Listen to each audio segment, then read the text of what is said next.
The main goals of the new Act were to make sure that we had a recognition of the basic human rights of Indigenous people in British Columbia and in Canada.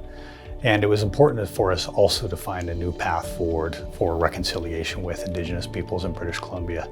We've had a long history, unfortunately, of conflict. It was time for us to find a more positive, constructive path forward and for us to be able to set that framework for reconciliation. Honourable Speaker, it is truly a great honour to stand in this chamber alongside Indigenous leaders, elders and peoples as we introduce a bill together. I believe that this legislation was needed because there aren't many laws, policies, practices that actually affirm the humanity of Indigenous people. What's so interesting about the approach that we took was to do so in such deep collaboration with Indigenous people, with Indigenous leadership and Indigenous legal experts. I think that collaboration signifies the shift that we're trying to make through this legislation, that if it is about Indigenous people and for Indigenous people, that Indigenous people should do the leadership, should be responsible for that leadership. And that collaboration was so profound that it helped us create a better act. What's unique about this act and compared to other provinces, first of all, we're the first. Many other provinces are looking to us and phoning us and asking us, how did we do it? Why did we do it? And what's the intent? And an important intent is to make sure that we've got a constructive path going forward.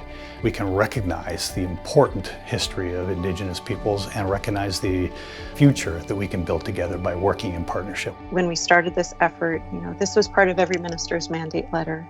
It was part of a platform for a new government. Everybody's empowered to pursue this, but there was no pathway.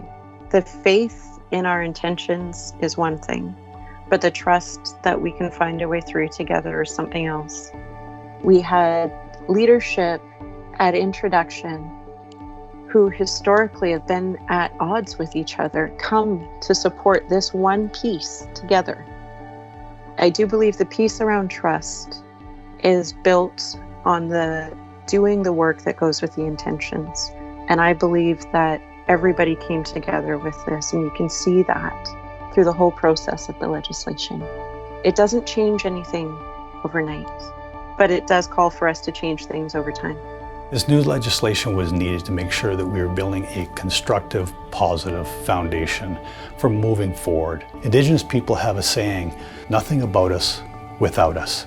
And it's important if we're going to really truly embody self-determination for Indigenous people that they need to have a voice about their families, about their citizens, about their lands, and make sure that they are building things together with us.